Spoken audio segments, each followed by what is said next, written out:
Equals you know that feeling when Sunday evening dread seeps into your bones like cold water, and you're standing in the philosophy section of a dusty bookstore, fingers tracing spines of books about existence while your marriage crumbles behind you?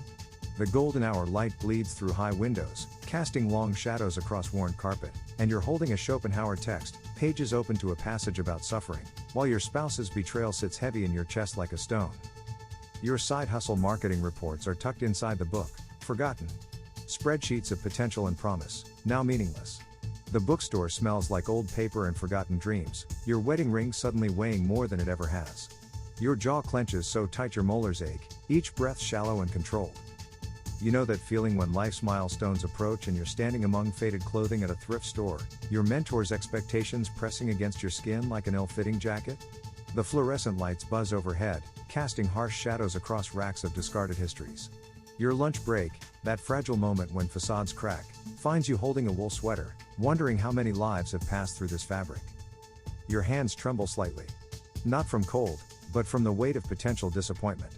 The mentor who saw something in you years ago now feels like a distant constellation, its light reaching you long after the original moment has passed. Equals you're not who they thought you would become, and that knowledge sits in your stomach like a knot of unresolved grief. You know that feeling when uncertainty stretches before you like an endless farmer's market on a Sunday morning, where friendships transform without warning and time becomes a malleable, unreliable substance. Produce stands blur into a landscape of unspoken tensions, your friend beside you changed in ways you can't quite articulate. The will moves through you, blind, relentless, pushing desires you can't fully comprehend. Schopenhauer understood, we are not masters of ourselves, but vessels of a deeper, more primitive drive. Each moment suspended between what was and what might be, each breath a negotiation with an invisible force that propels us forward, always wanting, never satisfied. What if the suffering is not the problem, but the invitation? Equals that fear you just felt? It is costing you more than you realize. Like a blind, relentless current, your unexamined desires are eroding your life, one unnoticed moment at a time. Arthur Schopenhauer understood this fundamental human tragedy. We are driven by a will we rarely see, a force more powerful than reason, consuming us without our conscious consent. You're tilting back in the dentist's chair, Novocaine numbing half your face, when the lawyer who mishandled your family's estate years ago walks in. The overhead light casts harsh shadows across his familiar profile. Your hands grip the armrests, knuckles white. This isn't coincidence, this is the universe revealing something. Your commute home feels impossible. Each traffic light an eternity. Your jaw clenches so tight your molars ache, a dull throb matching your racing heartbeat. The steering wheel grows slick beneath your palms. You could turn around. You could disappear. But something keeps you moving forward, that same blind will Schopenhauer described, pushing you through spaces where pain lives. In the Social Security office, surrounded by flickering fluorescent tubes and decades of bureaucratic resignation, you're explaining your fitness transformation to a client who won't listen. Your expertise sits unacknowledged, like a weight you carry but cannot set down. The morning light cuts harsh and unforgiving across linoleum, revealing every detail of this moment of professional invisibility. Equals your body knows before your mind comprehends, something is shifting. The will that once drove you unconsciously is now becoming visible, a landscape you can examine, a current you can understand. Not control. Not defeat. But witness. The cost of ignoring suffering isn't just personal. It's systemic. It's how we lose ourselves, piece by piece, in unexamined desires and unspoken tensions. Your transformation begins in this moment of recognition, seeing the will that moves you, understanding its relentless momentum. Breathe. Just breathe. The first step is always seeing. Equals so why do we do this to ourselves? The answer lies in a fundamental misunderstanding. You're sitting in the harsh fluorescent light of the immigration office at 4 a.m., your younger self staring back at you from a faded photograph. The memory feels like a cold stone in your chest, that version of you who believed everything was possible, who hadn't yet learned how bureaucracy grinds dreams into fine, gray dust. Your hands tremble slightly around the lukewarm coffee, cheap paper cup burning your fingertips. The immigration forms spread before you look like a map of broken promises. Each checkbox is another moment where possibility narrows, where the wide-open horizon of potential collapses into this fluorescent-lit room. Your younger self looks expectant. Hopeful. You want to warn her about the compromises coming, about how dreams don't die dramatically but fade incrementally, like watercolor left in sunlight. Your jaw clenches so tight your molars ache, a physical manifestation of all the words you cannot say. This is how the will operates, Schopenhauer would say. Not as grand dramatic gestures, but as a relentless, blind force pushing you forward without mercy or meaning. Your desires, to belong, to succeed, to transform, are not your own. They're a cosmic machinery grinding through human experience, and you're just another gear. The fluorescent light flickers. Your younger self blinks. You recognize now that suffering isn't something that happens to you, it's the fundamental condition of existing, of wanting. Every dream is just another trap set by this insatiable, irrational force called desire. Notice how your breath catches. How your chest feels compressed. How the room's silence becomes a living thing, pressing against your skin. This moment, suspended between who you were and who you might become, is where understanding begins. The will doesn't care about your individual hopes. It cares only about perpetuation, about moving forward, about the next desire waiting to replace this one. And you? You're just witnessing the machinery, momentarily awake to its brutal, beautiful indifference. Your transformation starts not in grand revelations, but in this breath, in seeing the mechanism, in refusing to be just another unconscious instrument of blind desire. Now that we understand where this wisdom comes from, let us break down exactly how it works. The will operates like a hidden current, pulling you through spaces where your body knows more than your mind admits. You're in the veterinarian's examination room, harsh fluorescent light cutting across pale green tiles. Your newborn is strapped to your chest, warm and alien, and you feel nothing, no rush of connection, no surge of maternal instinct. Just a strange detachment, like watching someone else's life through foggy glass. Your hands are cold, fingers pressed against the vinyl chair's edge, waiting for test results that won't change anything today.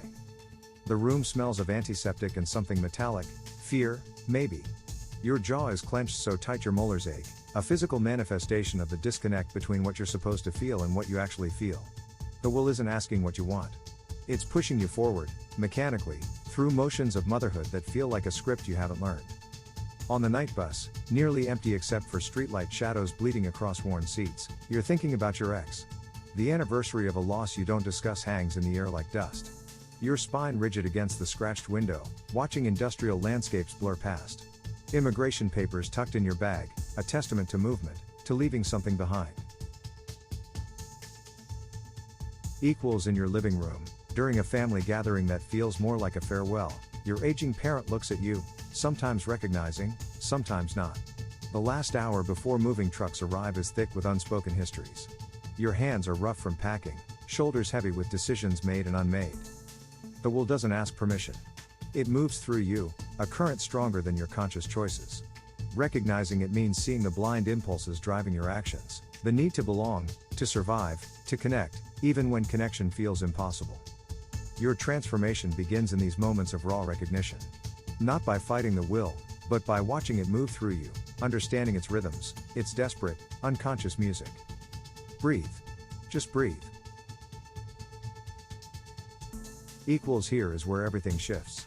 This is not just a technique, it is a complete transformation.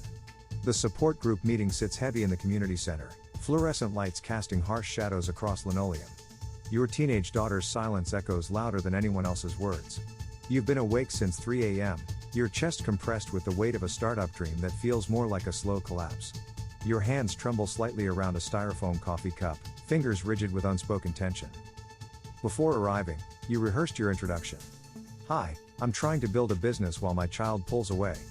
But now, surrounded by strangers with their own fractured narratives, you realize the business isn't just about revenue, it's about proving something to yourself, to her, to everyone who said you couldn't.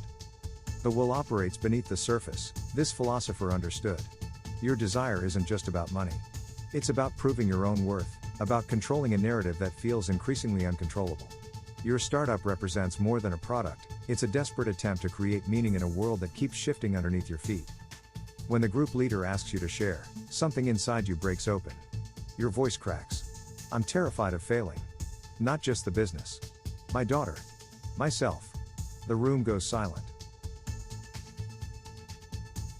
You feel the collective understanding. Each person here knows that deeper hunger, that blind will driving us forward even when logic suggests surrender. Suddenly, you understand, the will isn't your enemy. It's the raw energy pushing you forward, asking you to stay curious, to keep moving even when the path seems unclear. Your startup isn't just a business. It's a conversation with uncertainty. Your shoulders drop. Something releases. You are not fighting the current anymore, you are the current.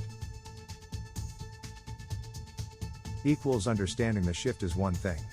Here is how you practice it, starting today. The gym locker room is empty, fluorescent lights buzzing overhead, when the envelope arrives. Your hands, still damp from the workout, knuckles slightly raw from the punching bag, tremble as you slide your thumb under the seal. The new romantic interest whose trust you're still measuring sits in your peripheral vision, pretending not to watch. Your chest tightens. Test results. Always a moment of reckoning. The paper feels thin, almost translucent. You recognize this feeling, the moment before knowledge transforms everything. Your breath catches in your throat, a small, trapped bird. Technology promised connection, but right now it feels like a knife's edge between knowing and not knowing. Later, in the backyard at dusk, chronic pain settles into your bones like an old friend. Your ex-spouse's voice drifts from inside, coordinating pickup times for your child. An ordinary Tuesday, but something shifts. The pain isn't just physical anymore, it's a landscape of accumulated moments. You call this the desire recognition technique, seeing the blind well that drives your suffering. Your shoulders drop. The golden light bleeds across dry grass. You're not fighting the pain anymore. You're witnessing it. In the basement storage unit, fluorescent light casting harsh shadows, you stare at the box marked professional dreams. Your once admired boss's email sits open on your phone. Equals the cultural adjustment hits different now, realizing heroes are just humans, disappointment is just unmet expectations. This is the compassion practice, understanding that everyone, even those who let you down, are trapped in their own blind will. Your hands, cold now, slightly trembling, touch the cardboard. You're not angry. You're seeing clearly. 3 moments. 3 practices. The will dissolves when you simply observe it, without judgment. Your transformation starts not in grand gestures, but in these quiet, precise recognitions of what drives you. Equals once you have practiced these techniques, the next step is weaving them into daily life. You're standing on the ferry deck, watching the shore dissolve into gray mist, your partner of 20 years beside you, close enough to touch, distant as another continent. The wind whips your hair, salt stinging your lips, and you realize you've been dancing this choreography of silence for years. Your hands grip the metal railing, knuckles white, feeling the vibration of the engine through cold steel. Something is coming, you can taste it in the air, metallic and electric. 20 years of marriage have taught you to read these moments, the calm before the storm, when unspoken words gather like thunderclouds. You shift your weight, your dance training revealing itself in how you balance, 1 foot slightly forward, weight distributed precisely. Your body knows tension before your mind comprehends it. The storm isn't just external, it's brewing between you and your partner, a landscape of unexpressed feelings. Later, at the City Hall permit counter, you're standing next to someone you wronged years ago. Holiday music plays, that saccharine cheerfulness everyone pretends to enjoy. Your chest feels compressed, breath shallow. You've never apologized. The fluorescent lights cast harsh shadows across faces, pretending everything is fine. The accountant's office at 2:37 a.m. feels like a different universe. Equals you're awake after a nightmare about an ex-friend, the kind of dream that leaves your neck damp with cold sweat. Tax documents spread before you like a map of lost connections. Your jaw clenches so tight your molars ache, remembering conversations never had, bridges never rebuilt. Each moment reveals the same truth: your will is not a weapon, but a navigation tool. You're learning to move through these landscapes, not to conquer, but to understand. The will is not about force, but awareness. Noticing. Feeling without being consumed. This is not perfection, it is direction. Equals let us bring this full circle. Remember where we started? You're standing at your colleague's retirement party, the golden hour light bleeding through industrial windows, and something inside you is paralyzed. Your fear stands beside you, not metaphorical, but visceral, a shadow with breath that smells like stale cigarettes and regret. You know you should move, congratulate Jim from accounting who's been here 30 years, but your legs feel like concrete. Your fear whispers, what if staying is safer than leaving? What if movement means loss? The party chatter becomes a distant hum, your heartbeat thundering in your ears, each pulse a reminder of all the moments you've let slip away. At the wedding reception, under soft amber lights, you catch your reflection in the polished dance floor. Tomorrow's surgery hangs over you like a thin veil, a boundary between before and after. Your judging self stands just behind your shoulder, clinical and cold. Look at how vulnerable you are, it murmurs. One procedure could change everything.